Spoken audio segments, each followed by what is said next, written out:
So up next is YuChen, and so do energy ratings affect real estate prices? So you're coming to us from Canada, so our second presenter from Canada, from Queen's University in Canada. Yeah.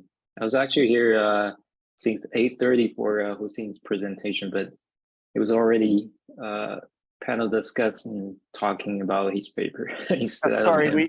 we had one of our keynotes just vanish. Oh, yeah. So he was online, and so we had him start earlier. So yeah, we had Dina.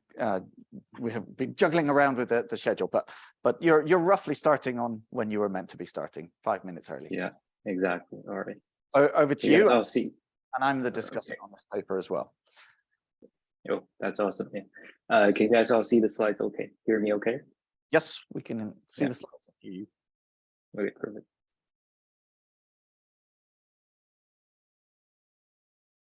Okay, so among the broad discussion of the so by can you? Sorry, Sebastian. What are you trying to say? Okay. Feel free to stop me anywhere if you got. Sorry, it's just a little bit of a technical issue here. Okay, perfect. Thank you. We've sorted it. Thank you. It's all good now. We're losing part of your screen at the moment. Yeah, that's perfect. I did it at my end. Okay, cool. So yeah, feel free to just stop me for any kind of comments or questions. So among the broad discussion of ESG topics, this paper mainly focuses on exploring the link between the housing price, energy score of the homes, and heterogeneous belief on climate change. This paper also expands the study of sustainable finance in the real estate market by investigating how prices of sustainable homes or green homes differ from the conventional homes. It's by using comprehensive transactional data and energy score, energy rating data of US real estate properties. This study finds that properties with better energy ratings, higher energy rating scores, are sold at a premium compared to those with poor or worse energy ratings. This premium is also found to be more substantial among neighborhoods that are more concerned about the sustainability and environmental issues. So many people, the residents who are more aware of the climate change, who believe that this climate change is actually happening among those neighborhoods. This premium, this effect is actually more profound, more substantial. So this paper is based on a couple previous literature about energy ratings, as well as sea level rising risk. I think it's pretty close to Ivan's research as well. For example, Kajias Piazzolo 2013, they talk about, they show that energy efficient buildings have higher investment yields than inefficient buildings based on German evidence. And Lyons 2013 shows pretty strong evidence of an energy efficiency premium, which is similar to this paper, while Lyons findings was in the European rental markets. And in the US housing market, Walls 2016 shows that energy source certification would increase the sales price of the homes in 3 states, North Carolina, Texas, and Oregon region. 2 of the papers that that this paper follows very closely is Baldov 2019 and Murphy 2020, which was published in RFS. And I get to talk to Murphy earlier this year about this paper, a particular paper as well. So Baldov 2019 finds that beliefs about climate change are quite important in determining housing prices. So for example, people in California who are more concerned about climate change overall, whether because it's more politically right state or they're quite close to the coast. In a state like California, the climate risk is actually more capitalized in the housing price. Well, in places like Texas, people unaware of the actual risk, the climate risk they're facing, don't really care about the climate change. And then this was not capitalizing the housing price either. Well, Murphy in 2020 took a pretty different approach. They used some sort of objective sea level rising risk measure, while they find null results suggesting limited price effect in terms of inundation risks. So Murphy, I think he talked about the sea level rising risk, the speed of sea level rising, as well as the speed of land sinking. So people would normally think that coastal areas, there are more sea level rising risk among coastal area states. Well, actually, Texas, places like Texas, there's quite significant sea level rising inundation risks as well, because the land in Texas is actually sinking pretty quickly compared to other states. So there might be a less risk of the sea level rise, but there is a significant level of land sinking risk, which would later cause inundation risks as well. So those two papers, what I thought was any kind of approximation to a climate risk, such as the risk of sea level rising, is pretty hard to materialize. So I came up with the idea of using the home energy score, HERS, which is a third-party certification, and they already did some heavy lifting for me by introducing this awesome index. So based on the previous work I just talked about on real estate market, the sea level rising risk, and the ESG rating certification literature, which all help form the foundation for this paper and the hypotheses that energy ratings and scores for homes may or may not have a valid impact on real estate market price. This is, as far as I know, the first paper to examine the relationship between real estate prices and energy ratings at the zip code level across the United States. Again, the results I will show later to you guys show that difference in home energy ratings and heterogeneity in belief on climate change is capitalizing in real estate prices. And the findings are robust to various measures, home price measures, such as tax value, and alternative measures such as price per square foot. Okay, so the data itself, the main dependent variable is, of course, the home price, the dollar transactional price of home I at time t. So it's the longitudinal data observation on home price, as well as the energy score itself. So HERS score was coded in a pretty counterintuitive way that the lower the HERS means the greener the home, the better a home is performing in terms of energy ratings. So I kind of rescale and recode the HERS score by the maximum minus the actual HERS score. So 150 minus HERS score. So that way, the higher the EIT variable is, the better we are doing in terms of home energy rating. This was scraped from GBR, the Green Building Register, the API platform. Longitudinal variable as well as a couple controls about the home, the property themselves.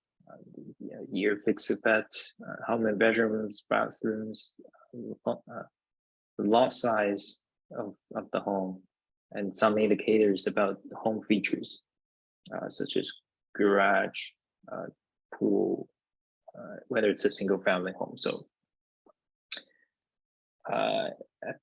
for the baseline regression, I'm trying to try my best to compare apple to apple by controlling all those home characteristics, as well as regional controls such as the education and income level, and their GOP shares it's a political belief and belief on the climate change as well.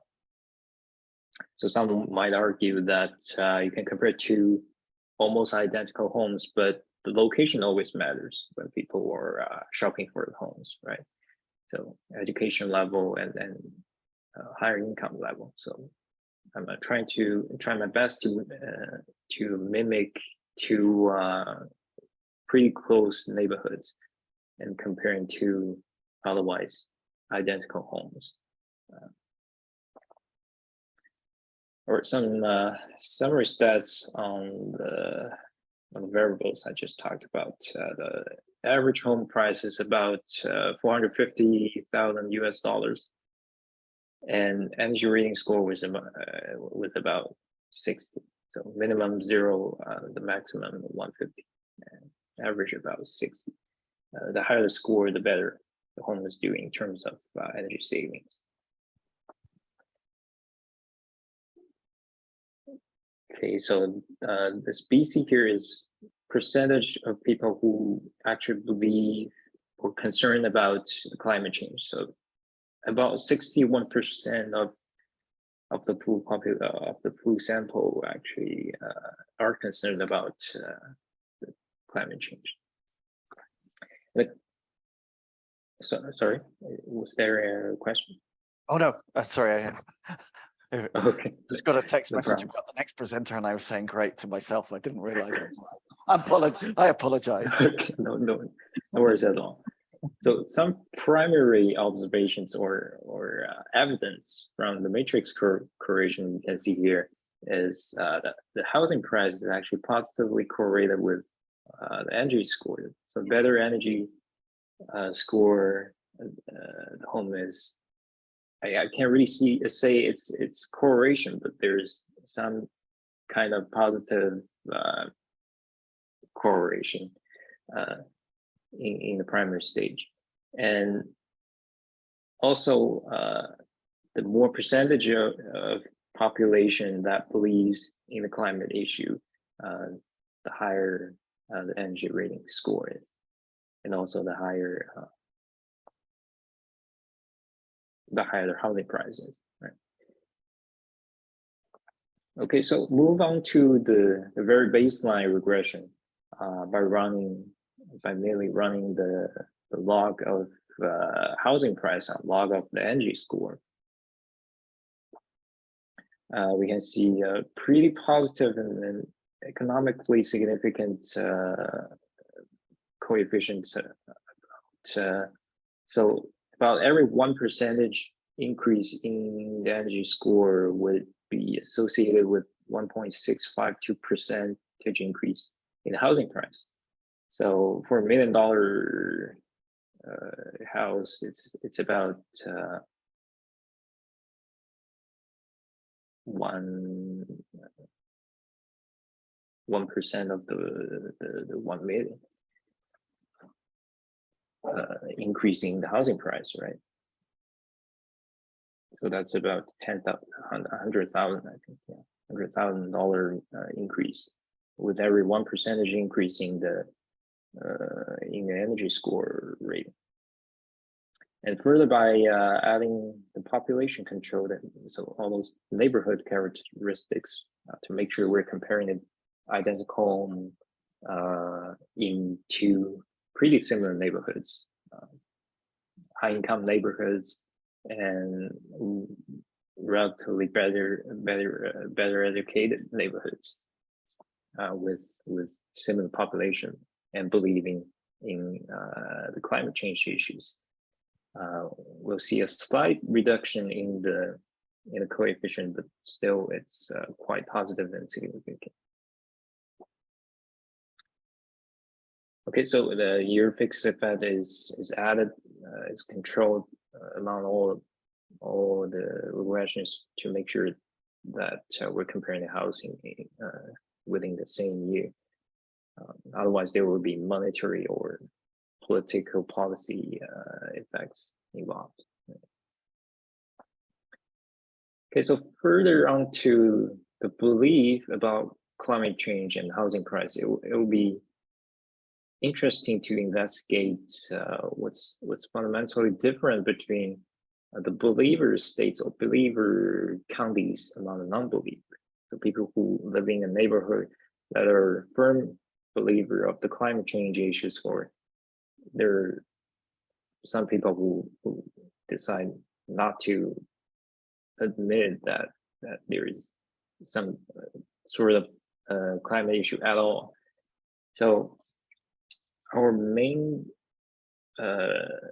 mean price of a housing price in the believer region is almost $200,000 higher than the non-believer region, and they're also seem to be more populated with higher income and better education level, as well as a slightly better energy rating score. In terms of the main stats, I can't really comment on the statistical significance without seeing the T-score between those two, right? And also running the same baseline regression with or without the neighborhoods control among the believer states and among the non-believer states or counties, not states, regions, we would see that as I previously introduced, this energy score coefficient effect is more substantial economically in the believer region. So people who live in the believer region tend to put a even higher price premium to the houses with better energy rating scores, right? Okay, so other than partitioning the data into believer and non-believer regions, so believer samples and non-believer samples, an alternative way to look at this question is to add a belief dummy or indicator, as well as the interaction between the dummy and the energy score rating score itself, right? So we can see that our main interaction of concern is also positive and significant, meaning well, those who believe would have a higher energy rating effect compared to those who do not believe.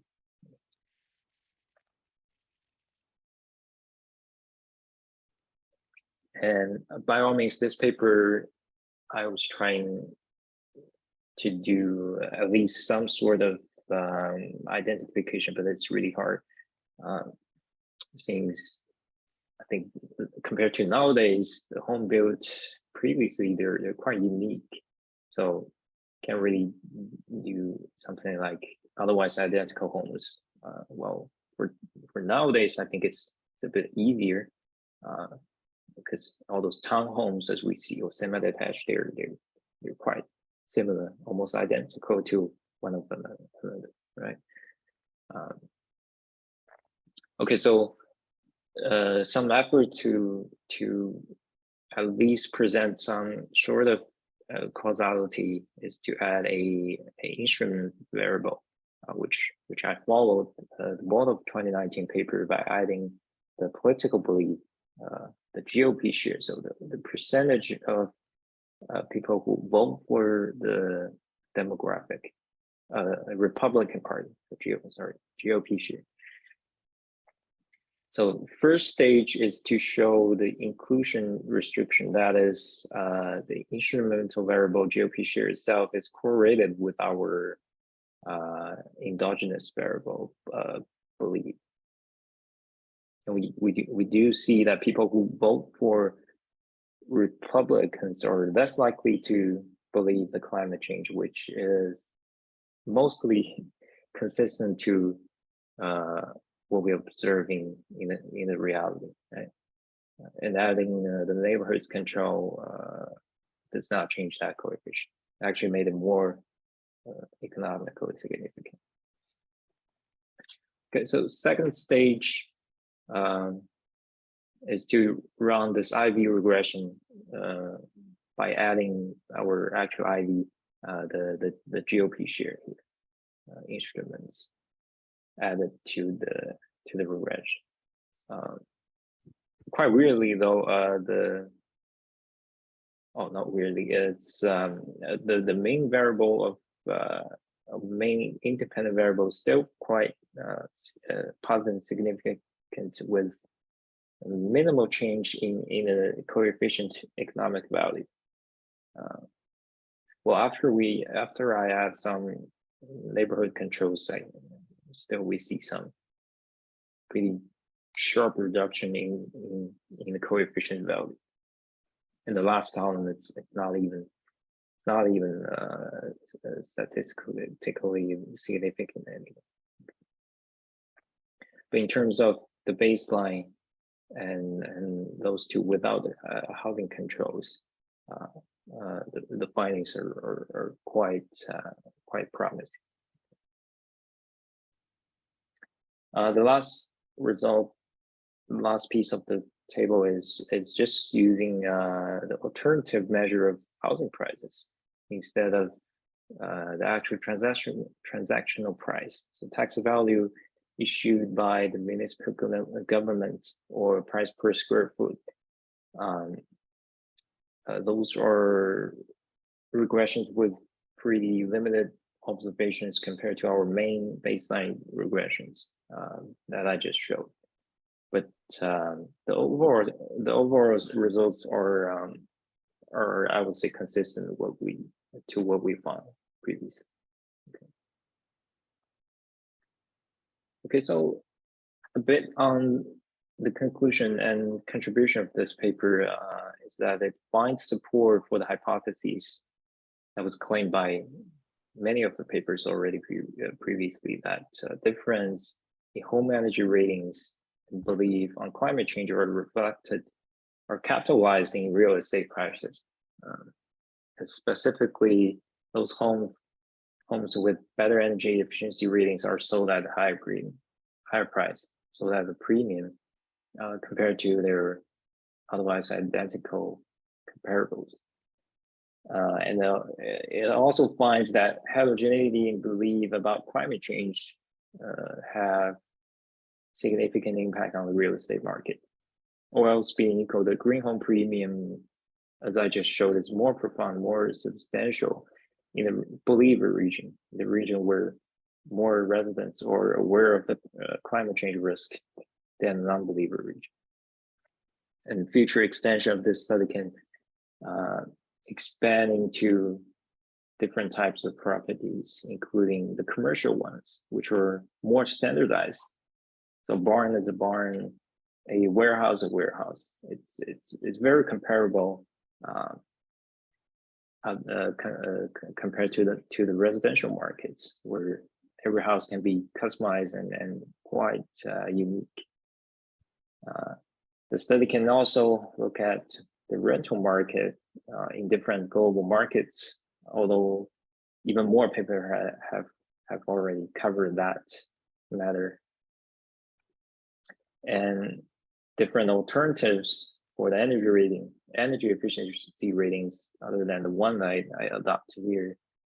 There are energy stars, leads, and much more. Okay.